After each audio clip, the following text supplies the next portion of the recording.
성부와 성자와 성령의 이름으로. 은총이 아득하신 마리아님 기뻐하소서. 주님께서 함께 계시니 여인 중에 복되시며 태중의 아들 예수님 또한 복되시나이다.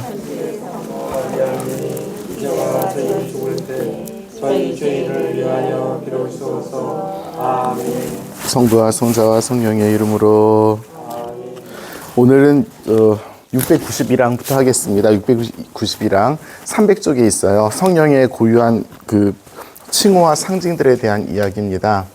성령, 지난번에 제가 성령께 대해서 이야기하면서 강조한 것은 성령께서 어떠한 존재이신가를 우리가 알 수 있는 방법은 그분께서 역사 안에서 어떻게 활동하셨는지에 대해서 연구를 함으로써 알 수 있다는 구원 경륜적 삼위일체론에 대해서 말씀을 드렸어요. 그리고 그것을 파견이라는 관점을 가지고 여러 번 말씀을 드렸습니다. 오늘은 성경에 나타난 성령의 칭호와 상징을 통해서 성령의 본질과 존재의 면모를 살펴보는 시간입니다. 자, 691항 성령. 성령이라는 그 691항의 성령이라는 것은 뭐 이런 것이다라고 나와 있고요. 조그만 글씨 보세요. 영이라는 용어는 히브리어 루하의 번역으로 본래 숨결, 공기, 바람을 의미한다. 그래서 창세기 1장을 펴세요. 창세기 1장을 펴세요.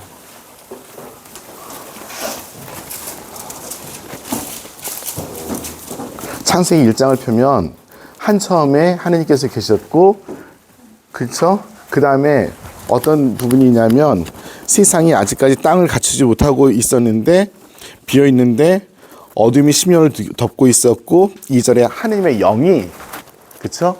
예, 하나님의 영이, 그 하나님의 영이 물론 성령을 생각하면서 구약 성경을 쓴 건 아니지만 우리 교회에서는 이 하나님의 영이 어떤 존재인가, 하나님의 얼이 이미 존재하고 있었던 거죠, 세상 안에. 그랬을 때 이것을 갖다가 성령의 예시라고 이해하는 그런 부분도 있습니다. 좌우간 성령은 그렇게 보이지 않는 숨결과 같은 그런 존재로서 계속 우리 교회 안에서 표현이 되어 왔어요. 그리고 예수님께서도 그 성령의 표현으로서 무엇을 말씀하시냐 하면 자유로움에 대해서 많이 말씀하시고요.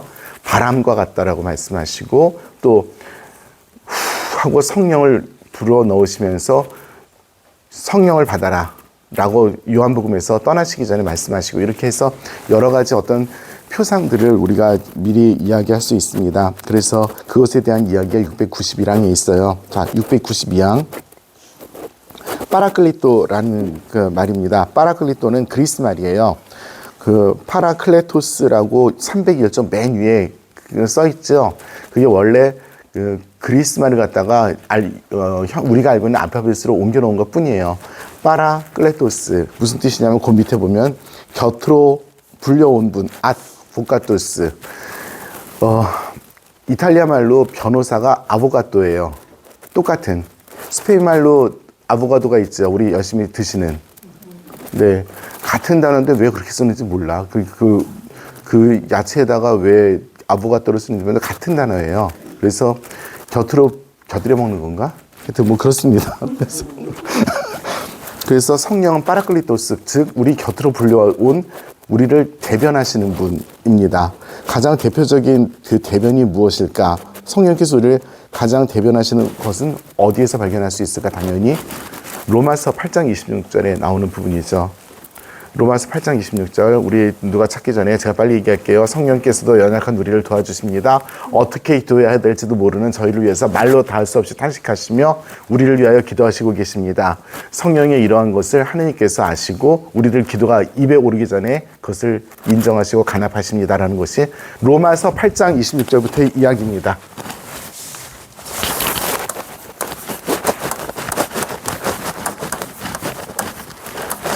8장 26절부터 1절부터 쭉 읽으시면 성령께서 우리를 위해서 대신 기도해 주시는, 저는 이 부분을 가장 대표적인 아포카투스의 그 역할이라고 생각을 해요. 우리의 협조자라는 부분에서. 그래서 기도 안에서 우리를 정말 대신 협조자로서, 변호사로서 로서의 면모를 보여주는 부분이 이 부분이라고 생각합니다. 어쨌든 나중에 참고해서 보시기 바랍니다. 자, 693항에 보면 그 바울어 사도의 편지에는 약속의 영, 입양의 영. 입양이 뭐예요? 입양. 어머나? 그러니까 그거예요. 우리를 자녀로 받아들이는 그 영. 그리스도의 영, 주님의 영, 하느님의 영 등의 칭호를 볼 수 있고, 베드로 사도의 편지에선 영광의 성령이라는 칭호가 있다 해서 성령의 칭호들은 바로 영입니다. 영.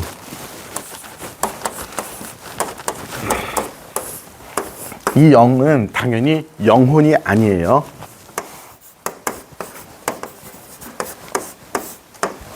그것을 어떻게 보면 우리나라 말로 제일 좋은 말이 저는 얼이라고 생각이 들어요. 얼. 네. 이런 그 영이지, 우리 육신과 영혼이 같이 있는 것에서 영혼, 그것은 아닙니다. 네. 자, 성령의 상징들에 대해서 이야기합니다. 제가 이거 설명하지 않아도 될 것 같아서 그냥 제목만 보겠습니다. 물, 예수님께서 세례를 받으시고, 그렇죠? 네, 우리 세례 받으시고, 네, 기름 부음은 성령의 은사를 표현하는 것입니다. 여기서 우리 잘 알고 있듯이 그리스도라는 말도 이야기를 하고 있어요. 그리스도가 무슨 뜻이냐면 기름 부음 받은 사람이란 뜻이죠. 한 번만 더 쓰겠습니다.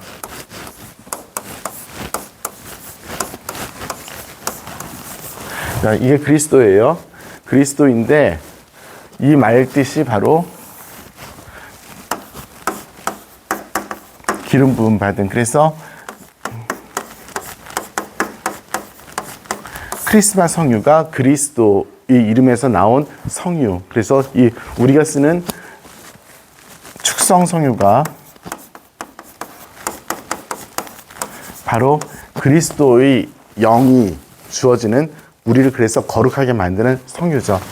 우리 교회에서 쓰는 성유가 모두 몇 종류가 있어요? 3종류가 있죠. 네. 예비신자 성유, 두 번째 축성 성유, 세 번째 병자성사 성유. 네.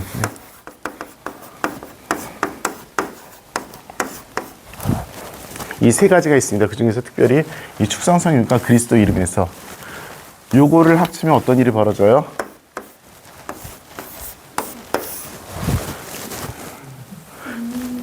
네. 그래서 어디 가서 이게 뭐냐면 PX, 군대 갔다 오신 분 거수, PX가 뭐야? PX요? 어허. 먹을 거 파는 거예요. 그렇죠. 그렇게 하면 안 되는겨. 군대에서는 PX 그러면 먹을 거 파는 매점이에요. 싸게. 근데 그게 아니라 또 어떤 사람은 주식 한 차 사가지고 이런다? 이거 뭐예요? 뭐예요? 라틴어로 평화예요. 이거다라 그러는데 아니에요. 그리스도예요. 여기서 나온 거예요. 그러니까 어디 가서 우리는, 네.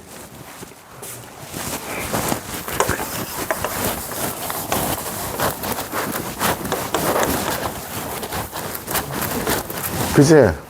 반지 꼈더니 거기 안 닦여. 네, 그렇습니다. 자. 그래서 그 부분은 제가 설명만 드려도 될 거예요. 네. 불, 구름과 빛, 696항, 697항, 네. 특별히, 이집트 탈출해서 또 엘리야 이야기, 또 등등등등, 예수님의 세례 때, 예수님의 거룩한 변모 때 성령께서 다가오시는 방식들을 이야기하는 그런 것들입니다. 네. 심심한데 하나 읽어볼까요? 예수님 세례 때를 읽어볼까? 예수님 세례가 마르코 복음서를 읽을까요? 1장 어디에 있을 거야?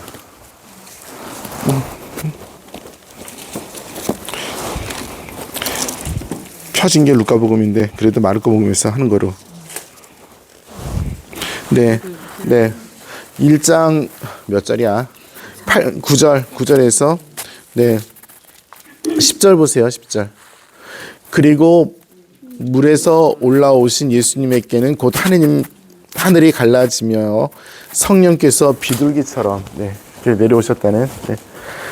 자, 698항 인호. 인호는 하느님께서 찍으시는 도장입니다.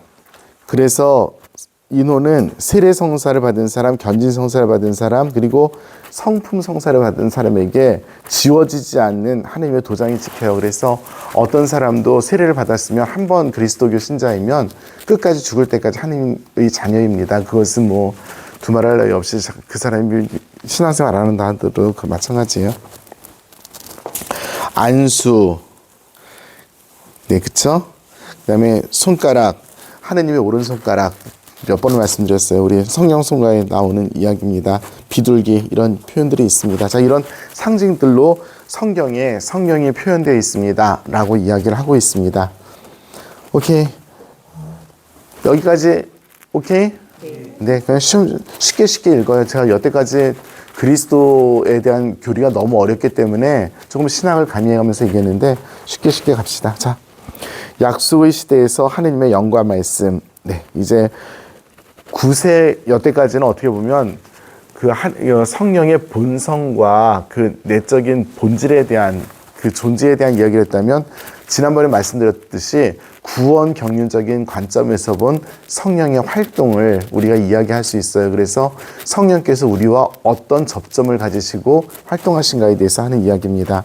자, 제일 먼저 태초부터 때가 찼을 때까지. 때가 찼을 때가 언제래요? 예수님께서 태어나실 때. 하느님의 말씀과 영의 공동 사명은 숨겨진 상태로 계속 활동하고 있었다라고 이야기합니다. 숨겨진 상태로란 말은 사람이 알아듣지 못하는 방식으로라는 뜻이겠죠.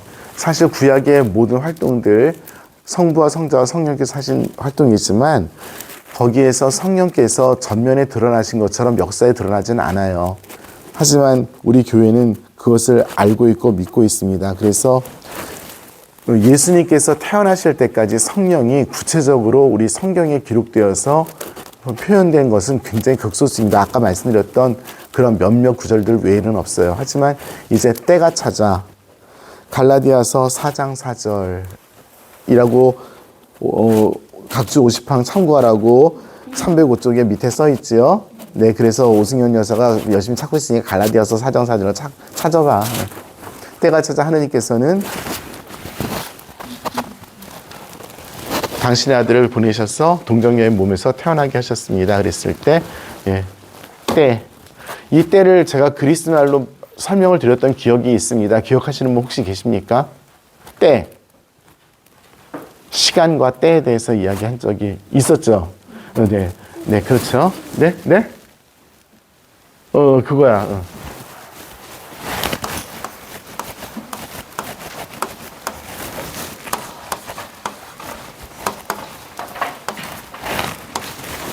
그리스 말로 크로노스라는 말이 있고요. 카이로스라는 말이 있습니다. 제가 그리스 말로 안 썼어요. 영어로 바꿔서 썼습니다. 뭐 이게 마음에 안 드시면 CH로 써도 좋은데 그냥 이걸로 쓰십시오.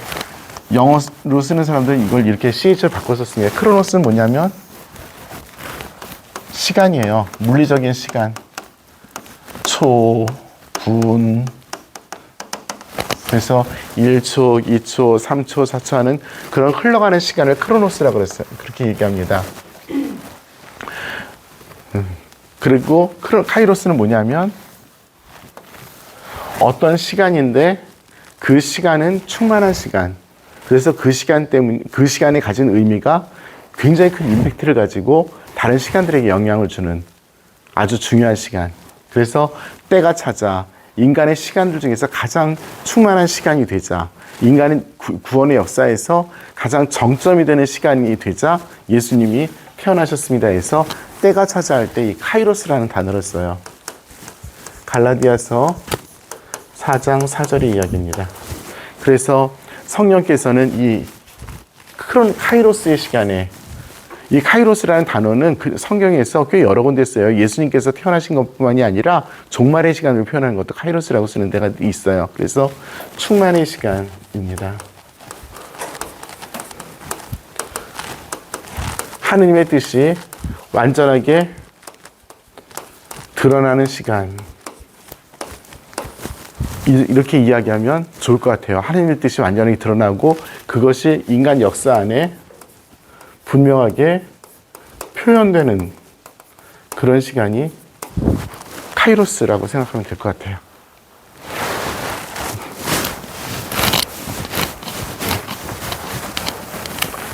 네. 그래서 이 성령께서는 구약의 시대에는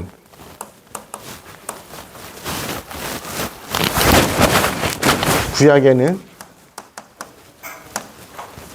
감추어진 모습으로, 하지만 이제 때가 찼을 때 때가 찾아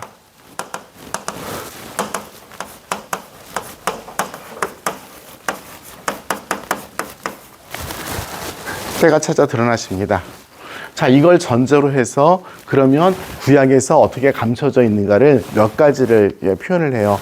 창조에서 아까 말씀드렸듯이 영이 이렇게 살아 움직이고 있었다. 숨결이 살아 움직이고 있었다. 이런 표현들을 하고 있습니다. 네, 703쪽에 703항의 이야기고요.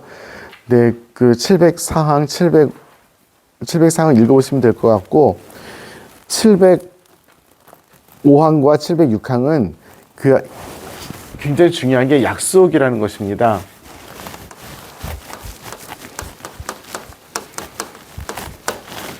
성령께서 약속 안에 계시다. 구약의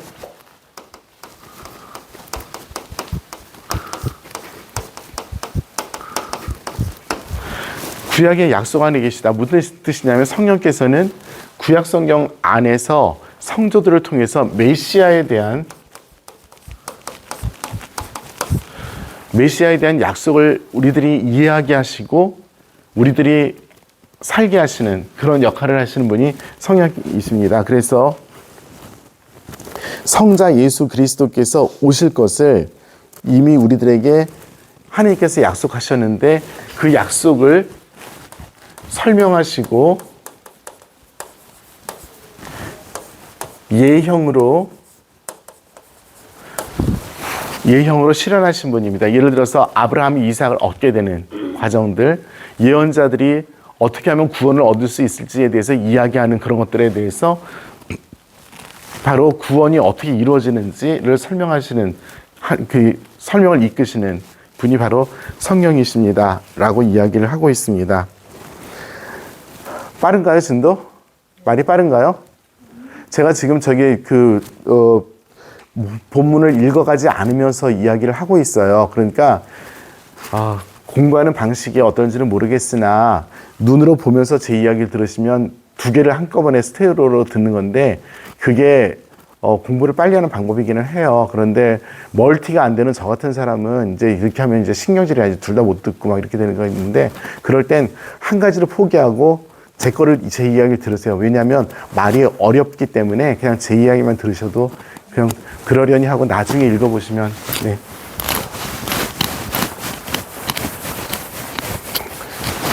제가 이걸 가지고 너무 질질 끌면 안 될 것 같아서 그렇습니다. 그래서 구약의 그 계약과 약속 안에서 하나님의 영이 드러난 것에 대해서 이야기를 하고 있고요. 그 다음에 707항에서는 하느님적인 발현과 율법이라고 이야기합니다. 발현이 뭐예요? 하느님께서 드러나시는 거죠. 테오파니아라고 써 있습니다. 테오, 하느님, 파니아, 드러나심입니다. 이 테오파니아의 그 순간들에 늘 하느님이신 성령께서 드러나서 함께 계시는 거죠. 특별히 그 하느님께서 얼굴만 이렇게 딱 드러내신 것이 아니라 거기에 말씀과 말씀을 통해서 가르치시고 이끌어 가시죠. 바로 그것이 성령의 일입니다. 그래서 아까도 말씀드렸지만 성령께서는 이렇게 숨겨진 상태에서 활동하시지만 그 영을 가지시고 사람의 마음을 움직이시는 그리고 사람의 정신 안에 가르치시는 그분이 바로 성령이시다라고 이야기를 합니다. 그리고 율법은 바로 성령의 역사 안에서 하느님께서 성령을 통해서 사람들을 성장시켜 나가는 훌륭한 교육법이다라고 교리서는 이야기를 합니다. 즉 율법은 하느님께서 사람이 이런데 자신을 닮아가기 위해서는 이러이러한 것을 해야 한다라고 얘기하는데 우리는 율법을 성부의 역할로 이제 생각을 할 수가 있어요. 하지만 삼위일체의 신비 안에서 성령께서는 바로 이러한 사람의 마음을 통해서 그리고 정신을 통해서 이끌어 가시는 분이기 때문에 이런 율법이라든지 어떤 역사 안에서의 가르침들은 성령께서 이루시는 역할이라고 우리가 교리서에서 이야기를 하고 있는 부분입니다. 그리고 그 이스라엘 왕국의 역사, 율법을 통해서 이루어진 역사이죠. 그리고 이스라엘이 멸망한 것도 바로 율법을 지키지 않아서입니다. 그래서 결론적으로 성령께서는 율법이라는 것을 통해서 그리고 그 사람의 마음을 움직이는 가르침을 통해서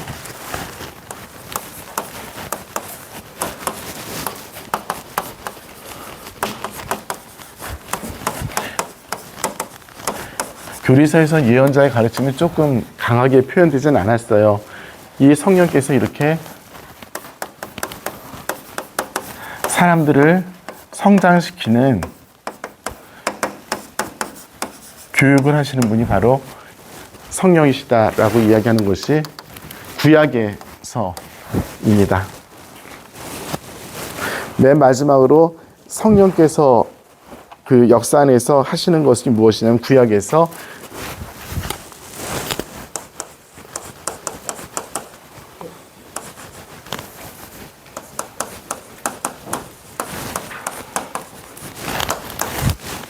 구원의 기대라고 하는 것입니다. 그래서 아까 이야기했듯이 그 성도들의 역사 안에서 시작된 그 메시아에 대한 기대를 특별히 유배 때, 유배라고 하는 척박한 현상 안에서도 사람들이 희망을 포기하지 않고 하나님께 마음을 둘 수 있도록 이끄시는 분이 성령이시다라고 하는 것이 우리 교회의 교리 이야기입니다. 그 정도만 이야기하면 굉장히 쉬울 것 같고요. 특별히 여기서 이사야서에 나와 있는 주님의 종의 노래가 있어요. 주님의 종의 노래가 모두 4개가 있습니다. 찾아볼까요? 몇 장인지? 42장? 이사야서.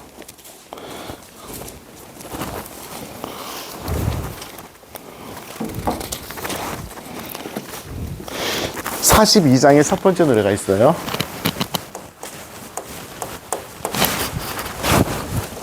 진짜 49장인가? 42장이요? 두 번째 노래 찾을 사람. 둘째 49장. 세 번째 노래가 53장인가? 52장이 넷째 노래고 셋째 노래가 50장 4절부터 50장 4절부터가 셋째 노래가 있고 넷째 노래가 52장이죠? 네, 52장 13절부터. 네? 있구나. 네, 있나 봐요. 13절부터. 그래서 모두 4개의 노래가 있습니다. 제가 그 중에서 그 세 번째 노래를 읽어드릴게요. 세 번째 노래.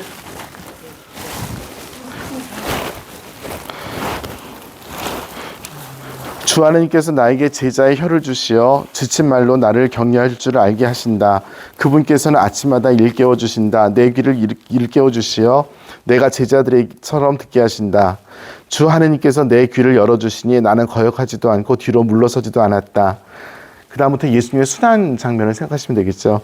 나는 매질하는 자들에게 내 등을, 수염을 잡아 떼는 자들에게 내 뺨을 내맡겼고 모욕과 수모를 받지 않으려고 내 얼굴을 가리지도 않았다. 그러나 주 하나님께서 나를 도와주시니 나는 수치를 당하지 않는다. 그러기에 나는 내 얼굴을 차돌처럼 만든다. 나는 부끄러운 일을 당하지 않을 것임을 안다. 라고 표현되어 있습니다. 그 주님의 종, 특별히 고난받는 주님의 종의 이야기를 통해서 예수님의 수단을 이야기하는 것이 이사야 예언사이기도 합니다. 그래서 이 유배 시대, 유배 이후에 그 포로 생활을 하면서 이스라엘 사람들이 희망을 버리지 않도록, 메시아 기대를 버리지 않도록 이끄시는 분이 성령이십니다 라고 하는 것이 이야기예요. 그래서 구약 시대에 성령께서는 이렇게 사람들을 역사 안에서 창조 때부터 해서 유배 시대까지 그 당신의 고유한 방법으로 이끌어 나가십니다 라고 이야기하는 것이 이 이야기입니다. 자, 이제 우리가 잘 알아들어야 하는 부분이 되었습니다. 신약의 시대가 되었어요. 구약과 신약을 나눈 사건이 뭐예요? 여기서부터 구약이고 여기까지가 구약이고 여기서부터 신약이다. 예수님의 탄생. 네.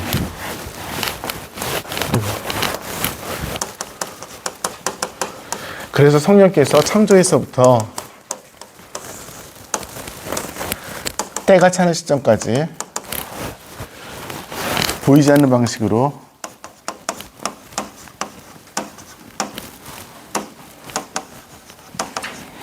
이 탄생부터는 이제 성령께서 역사의 전면에 나타나시기 시작하죠.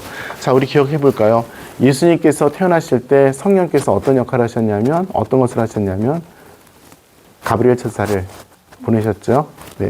가브리엘 천사를 예수님의 어머니인 마리아께 보내기 전에 또 다른 사람에게 먼저 보냅니다. 시메온? 스가랴죠, 스가랴. 네, 스가랴. 네. 그래서 요한 세례자의 아버지인 스가랴에게 보냅니다. 루카복음서 1장에 나와 있는 이야기입니다. 그래서 성령께서는 이미 예수님께서 태어나실 것을 요한 세례자의 탄생과 함께 저희 미리 예언하셨고 준비시키셨고, 그리고 성령을 보내셔서 예수님께서 잉태되도록 하셨습니다. 이때부터 성령님께서 역사의 전면에 드러나신 거죠.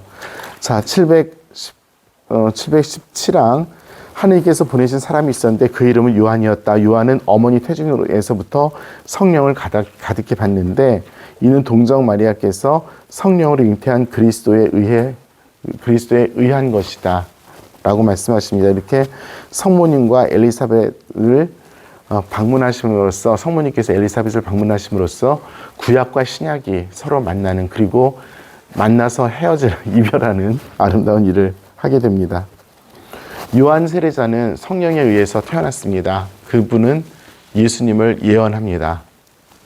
그리고 예수님께서 가시는 길을 미리 닦아놓으려고 합니다.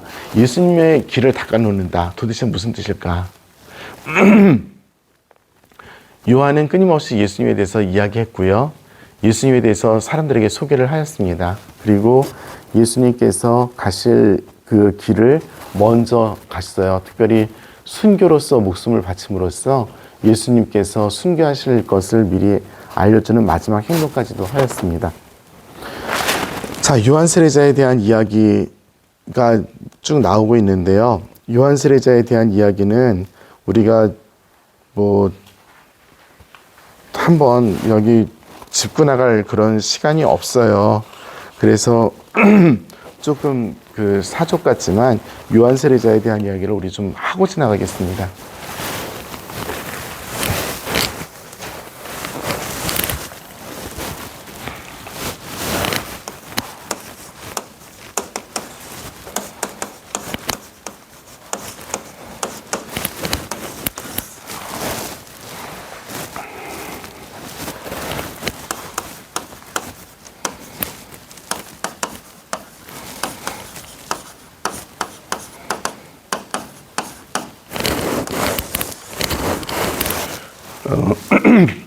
영어로 이렇게 써요. 요한 존. 네. 바프티스트는 뭐예요? 바리스타는 뭐예요? 그렇죠. 바리스타는 바에서 일하는 사람이죠. 이거는 사람을 뜻하죠. 뭐예요? 예술. 이건 뭐가 돼요? 이거는 사람을 뜻하죠. 네. 이건 사람이에요.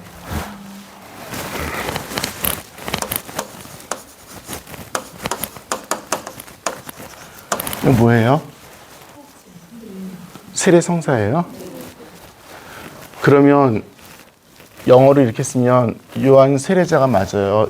세례 요한이 맞아요? 세례. 그러니까 사람이에요? 성사예요, 요한이? 사람이죠. 그럼 요한 세례자라 그래야 돼요? 세례 요한이라 그래야 돼요? 요한 세례자.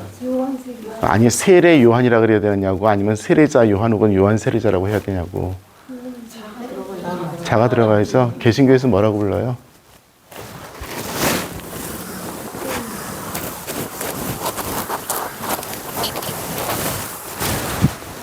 어설픈 영어로 참. 자, 요한 세례자.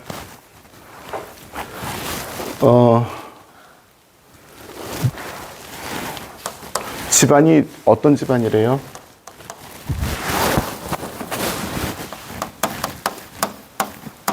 사제의 집안이죠.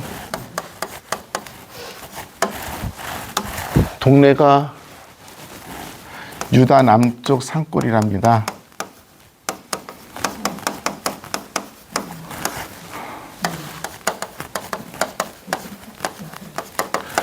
이라는 이름으로 알려져 있습니다. 네. 아인켈렘 혹은 에인켈렘 몰라 뭔지. 산골이에요. 네. 네. 네. 사제 집안.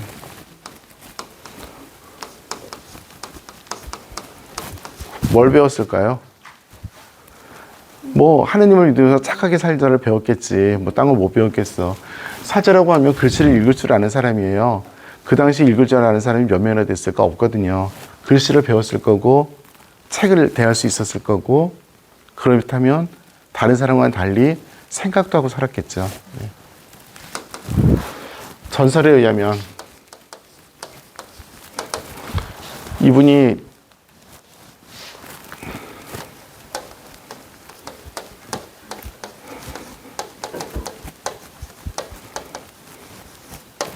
금욕주의 공동체에 속해 있었을 가능성에 대해서 이야기를 합니다.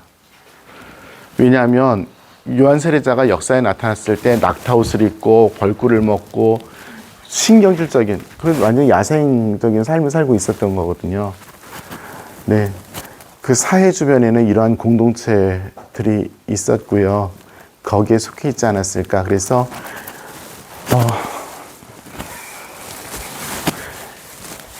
그 금욕주의 공동체가 여러 가지가 있는데 그걸 에세니안이라고 부릅니다.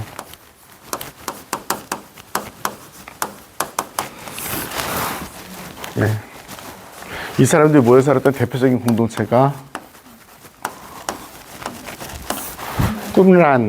꿈란이라고 하는 곳입니다. 사해에 있어요. 그 아마 저기 성경책 맨 뒤에 지도에도 꿈란이 있나 몰라?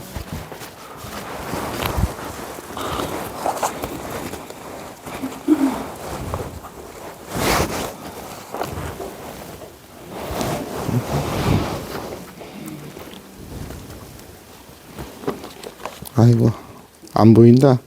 그래서 저기 있으면 세 번째 지도에 있어야 할 텐데요. 거기에 지금 보이지는 않아요. 꿈란이라는 곳이. 네. 사해 주변에 있었던 공동체입니다. 네. 꿈란. 거기에서 지금도 유적지가 발견돼 가지고 있는 곳이죠. 거기 그 노란 책에 있어요? 줘보세요.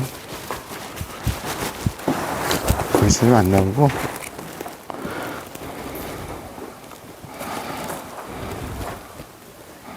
네, 나와요. 어디에 있냐면 저 몇 번 지도예요? 19번 지도. 네, 노란색 책 19번 지도에 15번 지도에 사해가 이렇게 저 갈릴레오 시골에 또랑물 있고 또랑물이랑 저기 요르단강 있고 꿈란 저기 사해가 있잖아요. 바로 여기에 꿈란이 있어요. 15번 지도에. 거긴 없어요. 그냥 사해 바로 북쪽이에요. 네. 그곳에서 아마 뭐 여기를 거쳐가는지 안 거쳐가는지 모르지만 성향상으로 보면 이 에세니안이라고 하는 금욕 공동체입니다. 혹은 제세례파라고 얘기해요. 제세례파? 계속 물로 씻으면서 정화예식을 함으로써 이스라엘의 죄를 부속하기 위해서 살았던 일종의 엄격주의 수도원 같은, 봉쇄 수도원 같은 그런 곳입니다. 거기 영향을 받지 않았을까라고 이야기합니다. 사제 가문에서 본인이 선택만 하면 쉽게 살 수 있었는데 이분은 이런 성장 과정에서 어쩌면 이런 삶을 살지 않았을까라고 이야기를 하는 거죠. 자, 그분이 세례라는 걸 베풉니다.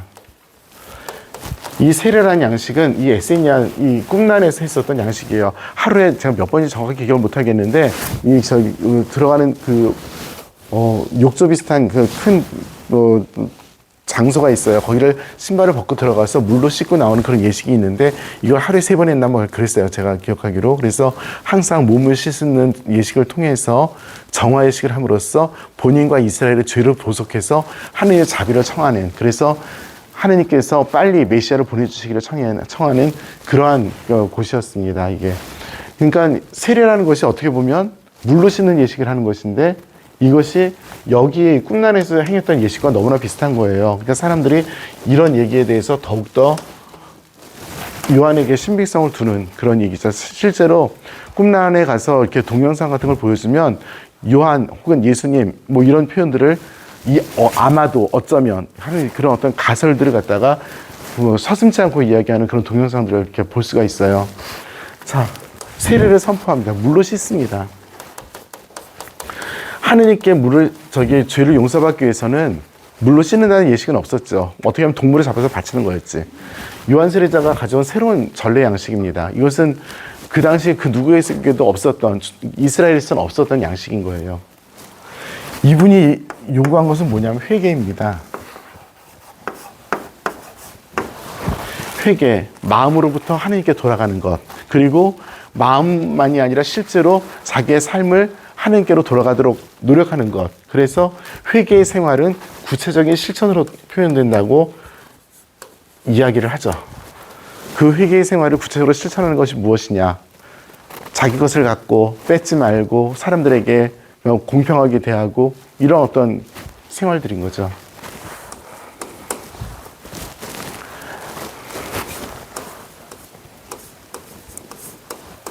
제자 공동체가 있었어요. 실제로 요한 세례자의 제자 공동체는 굉장히 탄탄해 보입니다. 예수님의 제자 공동체보다도 훨씬 더 탄탄했던 것으로 보여요. 그 제자 공동체가 워낙 강하니까 어떻게 보면 예수님도 비슷한 성향을 가지고 시작을 하시잖아요. 그 당신의 사명을 요한 세례자에게 세례를 받습니다. 그건 무슨 말이냐면 예수님께서도 이러한 운동들을 알고 있었고 여기에 영향을 받으셨다는 것을 우리가 알 수 있는 거죠. 예수님의 길이 이 길만은 분명히 아닙니다. 영향을 받으셨을 수 있지만 그렇지만 어쨌든 간에 예수님은 요한 세례자와 선포하는 그 세례를 받으셨고 인정하셨고 그리고 거기에다가 물로 씻는 예식만이 아니라 나중에 예수님께서는 영이라고 하는 새로운 성령을 통해서 세례를 받으라고 하는 새로운 요소를 가미하시게 되는 거죠. 어쨌든 요한 세례자에게는 제자 공동체가 있었던 것으로 보이고 아주 탄탄한 제자 공동체가 있었을 것으로 보입니다. 이 제자 공동체 가운데 일부가 예수님의 제자 공동체에 들어오기도 합니다. 요한복음 1장은 특별히 베드로 사도를 비롯해서 안드레아 이런 분들이 여기에 속해 있다가 이쪽으로 왔다고까지 이야기를 해요. 그래서 요한복음 1장을 보시면 요한복음 1장 29절 보세요. 29절.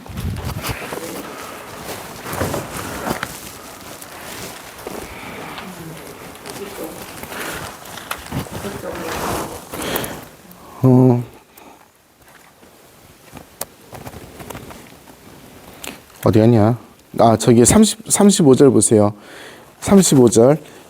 이튿날 요한이 자기 제자 2사람과 함께 그곳으로 갔다가 예수님을 만납니다. 그리고서 뭐라고 얘기하냐면 하느님의 어린 양이라고 선포를 해요. 그러니까 그 두 제자가 쪼르륵 예수님께 쫓아갑니다.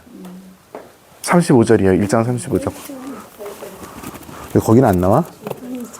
35절. 심 많이 묻혀서 넘기고. 그 책보다 이거 보기가 좋다. 그래서 그 두 사람이 가는데 그 두 사람의 이름이 나와 있습니다. 40절 보시면 안드레아가 있습니다. 그죠? 네. 안드레아라는 이름이 나와 있어요. 시몬 베드로의 동생이에요. 안드레아만 나와 있어요. 그러니까 베드로 사도의 동생인 안드레아가 요한의 제자였다가 저렇게 가신 거죠.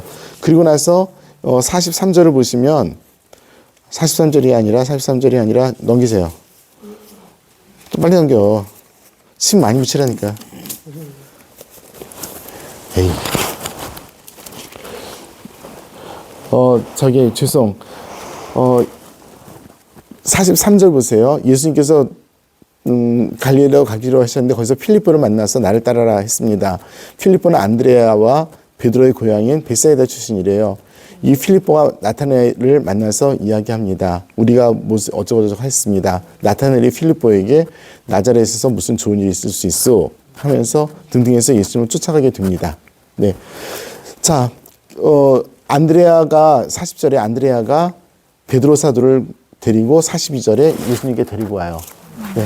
베드로 사도는 공관복음에서는 갈릴레아 호숫가에서 부르심받은 것처럼 보이지만 요한복음에서는 이 제자 공동체에 의해서 이쪽 제자 공동체에 옮겨간 분이에요.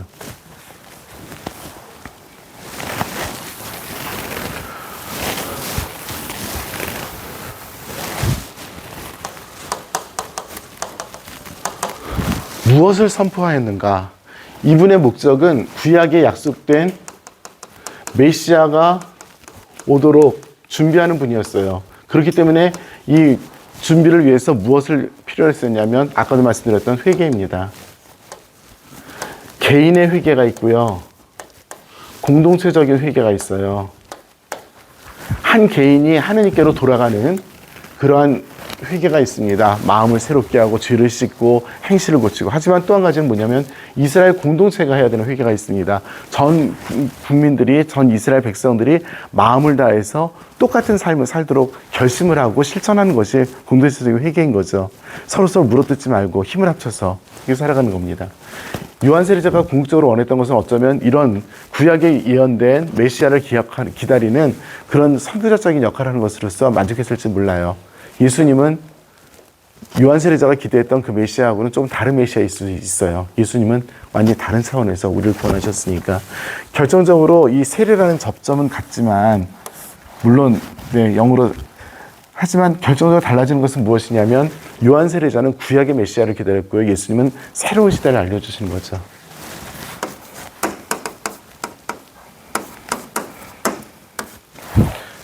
정치적인 희생이라고 이야기하지만 사실은 어떻게 보면 여러 가지 차원에서 이야기될 수 있었죠. 요한 세례자께서 돌아가신 곳은 마케루스라는 곳입니다.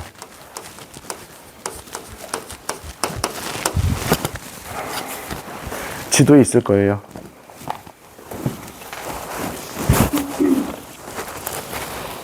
네, 있어요. 동그라미도 한번 내가 얘기했나 보네요. 쳐놨네. 저기 세 번째 지도, 성경책의 세 번째 지도 보면 사해에 중간에 오른쪽에 마케루스라고 있을 거예요. 오른쪽으로 찾으셨어요? 네, 지금 요르단 땅입니다. 네, 거기에서 요새가 있는데 그 요새에서 잡혀서 갇혀 계시다가 거기에서 참수하십니다. 네. 이스라엘 성지순례 하면서 가기가 굉장히 힘든 곳 중에 하나가 이 마케루스입니다. 왜냐하면 아무것도 없어요. 그 주위에 완전히 광야에다 뭐 산밖에 없습니다. 뭐 편의점, 인가가 없어요, 인가가. 그 정도로 거기가 척박한 곳이고요. 근데 높은 지대에 있어가지고 동서남북으로 전쟁을 치르거나 할 때 군사가 어떻게 움직이는지 볼 수 있는 그런 요새이긴 합니다. 지금은 요새 자국만 남아있고요. 뭐 요새가 있었던 산이니까 구멍 뚫린 거 몇 개 남아있고 폐허 상태로 지금 방치되어 있습니다. 그 옆에 뭐 조그만 공터 있어가지고 주차장도 있고 그래서 거기서 있다가 미사도 떼약볕 밑에서 그냥 1시간 있으면 죽을 것 같은데 미사 30분 만에 드리려고 늘 바빴습니다. 왜냐면 성지순례 갔는데 너무 더운 거예요. 뭐 7월 달에 가면 뭐 40도까지도 올라가니까 할머니도 뭐 쓰고 될 일이 아니야. 천막 같은 거 서놨는데 거기서 미사 진짜 초고속으로 드려야 돼요. 근데 제가 의지적으로 항상 거기서 미사를 했어요. 네. 그렇게 순교하셨습니다. 마케루스에서. 아이고. 하느님의 뜻에 따라서 충실히 살았습니다. 자신의 삶을 정말 충실히 사셨던 분입니다. 자기가 아는 것 최선을 다하셨습니다. 그래서 성인들 서열에서 엄청 서열이 높아요. 성모님과 요셉 다음입니다. 이분 서열.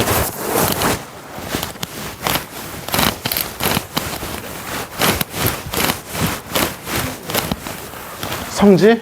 이스라엘에 성지가 어딨어. 그 사람들이 무슨 성지야. 요새라니까.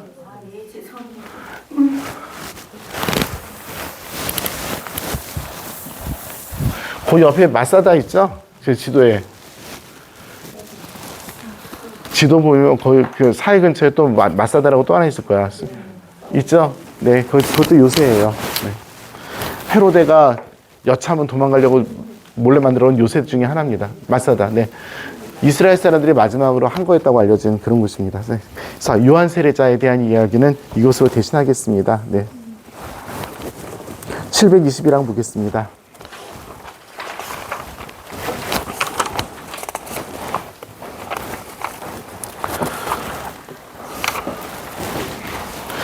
어, 720이랑 성모님에 대한 이야기입니다.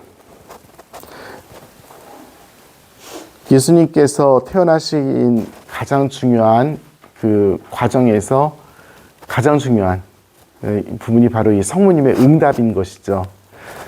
자, 이거는 조금 묵상을 해가면서 말씀을 드리도록 하겠습니다. 720이랑 지극히 거룩한 하느님의 어머니이며 평생 동정이신 마리아는 때가 찼을 때, 때가 뭐라고요? 그리스말로?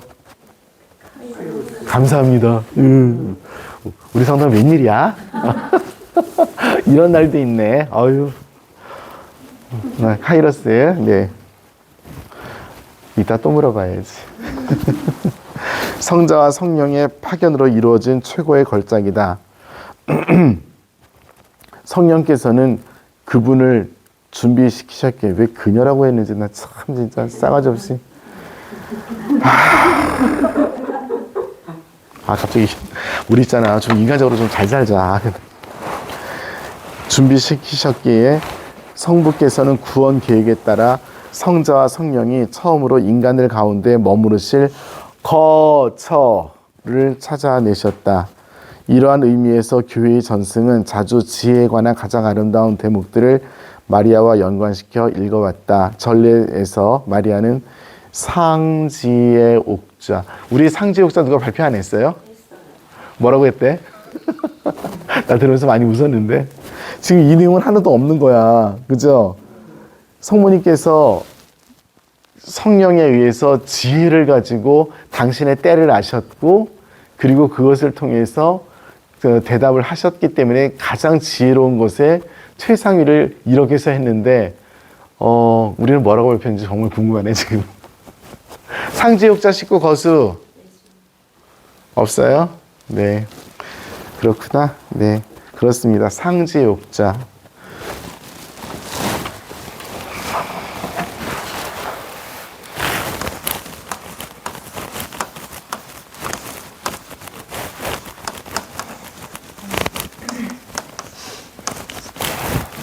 라틴어입니다.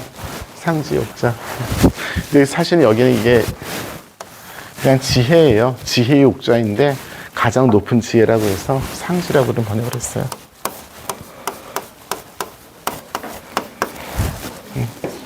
최고의 지혜. 네. 지식이 아니라 지혜. 네. 상지옥자입니다. 성령께서는 그리스도와 교회 안에서 이루어질 하느님의 놀라운 일들이 마리아 안에서 나타나기 시작한다.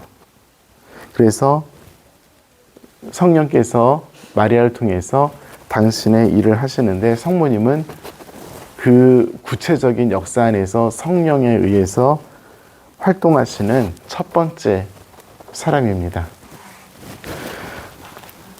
722장 성령께서는 당신 은총으로 마리아를 준비시키셨다. 그리스도의 인성 안에는 하느님의 완전한 신성이 깃들여 있습니다. 바로 이분의 어머니가 은총을 가득히 받는 것은 당연한 일입니다.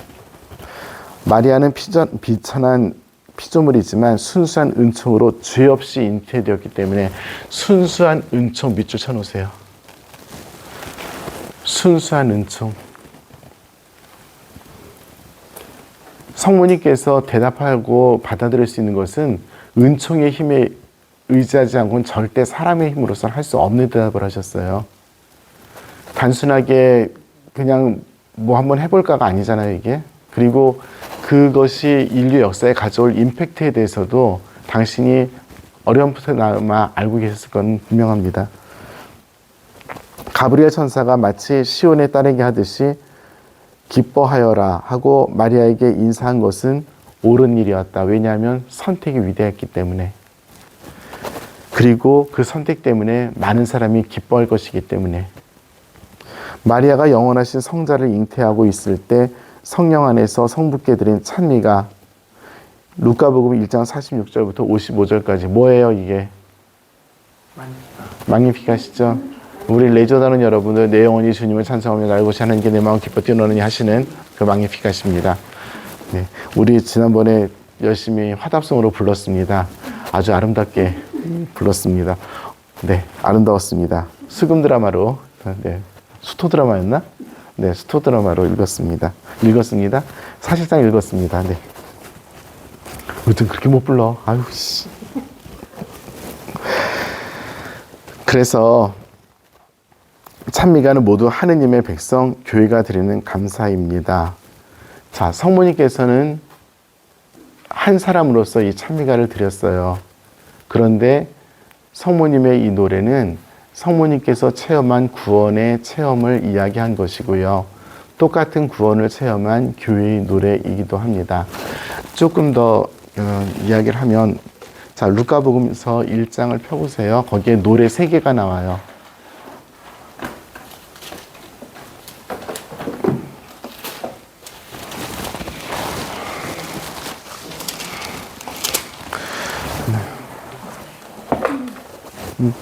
그래 감사합니다.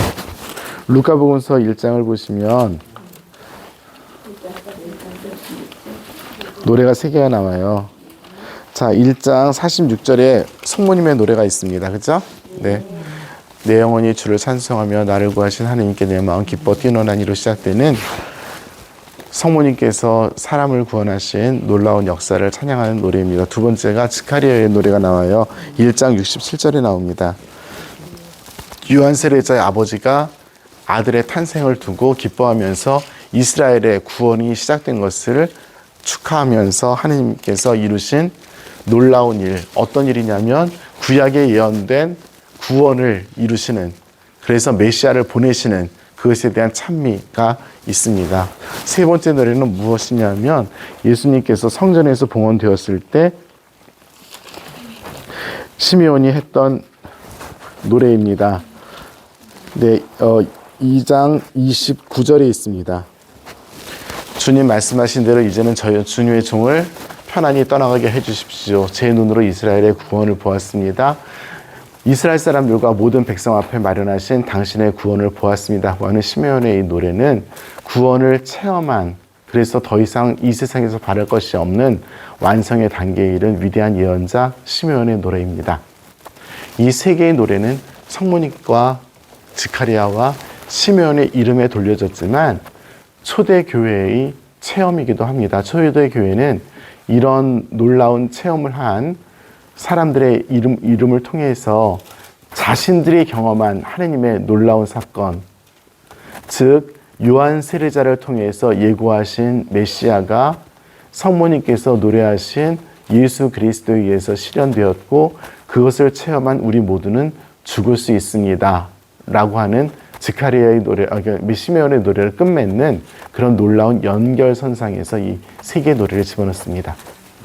그래서 성무일도서를 바치는 우리들은 스가랴의 노래를 아침 기도에, 이제 구원의 시작이니까 성모님의 기도를 저녁 기도에, 오늘 하루 체험한 것이니까, 그리고 시메온의 노래를 잠자기 전에 마지막 끝 기도에 넣어서 매일 봉헌하고 있습니다.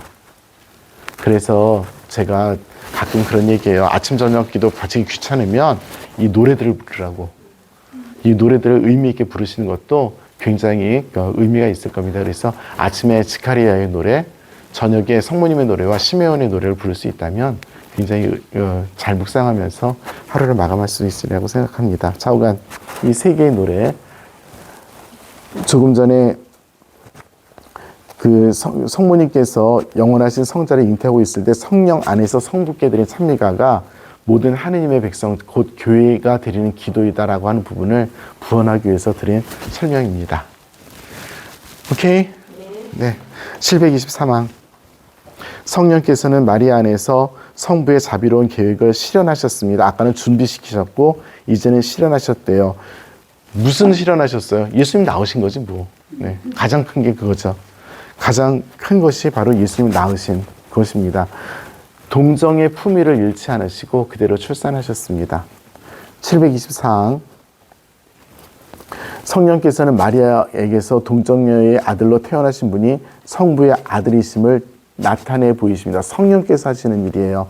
성령께서 우리들의 마음과 영을 밝혀주셔서 태어나신 아드님께서 하느님의 아드님이심을 알아듣고 받아들이게 하십니다. 그리고 725항 성령께서는 마리아를 통하여 사람들이 하느님의 사랑을 받아들이도록 그리고 받아들일 수 있는 가능태로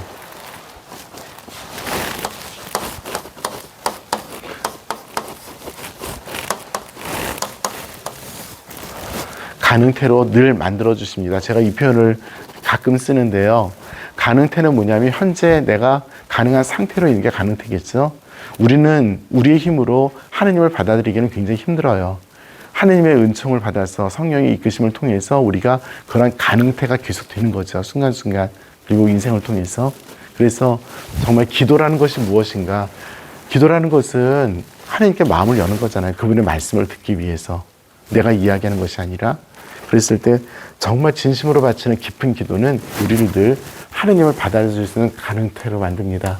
마치 성모님께서 예수님을 받아들였듯이 끊임없이 받아들이게 하는 가능태로 만드는 것이 우리들의 기도이기도 합니다. 성모님께서는 그걸 우리들에게 보여주신 모험자이시기도 해요. 725항 다시 읽겠습니다. 마침내 성령께서는 마리아를 통하여 하느님의 호의적 사랑의 대상인 사람들에게 그리스도와 친교를 이루게 하시는데 특별히 겸손한 사람들, 왜냐면 겸손해야지 가능태가 되지 교만하면 가능태가 안 되죠. 자기로 꽉 차 있으면 빈자리가 있어야 될 거 아니에요. 그죠? 겸손한 사람들, 즉 성경에 나타난 사람들을 이야기합니다. 목자들, 동방박사들, 시므온과 안나, 카나의 신랑 신부, 첫째자와 같은 사람들이 그분을 제일 먼저 받아들입니다. 목자들이 뭐 하는 사람이에요? 목동들. 양실의 사람들이죠. 그 사람들은 이스라엘 사회에서 천민들이었어요. 더러운 짐승과 살아야 되고 안식일을 지키지 못하고 사회생활하지 못하는 성 밖의 사람들입니다. 성 안에 살지 못하는 사람들입니다. 더러운 사람들이에요. 그 사람들이 제일 먼저 예수님의 탄생을 보았습니다. 726항 성령의 2, 3일이 끝날 때 마리아는 부인, 살아있는 이들의 어머니, 새로운 하와 온전한 그리스도의 어머니가 됩니다. 그리고 그러한 마리아는 오순절 아침에 성령께서 교회 등장과 함께 열어져 주신 마지막 때의 시초이고 마지막 때, 여기서 마지막 때는 뭐예요? 구원의 때, 결정적인 구원의 때, 종말의 때의 시작입니다. 교회와 함께 시작된 구세사는 종말의 때의 완성이 될 겁니다. 성모님은 성령 강림을 통해서 교회의 시작이시며 구세사의 구체적인 활동의 시작을 함께 체험하신 분입니다. 그분과 함께 우리 교회는 마지막 때까지 천천히 이 세상을 순례하게 될 겁니다. 네, 그래서 성모님께서는 12사도와 함께 계셨으며, 즉 다시 말하면 교회와 함께 계셨고요. 지금도 교회와 함께 계십니다. 그래서 그분이 교회의 어머니이십니다. 오케이? 네. 목이 너무 아픈 관계로 물 한 잔 마시고 해야 될 것 같습니다. 네.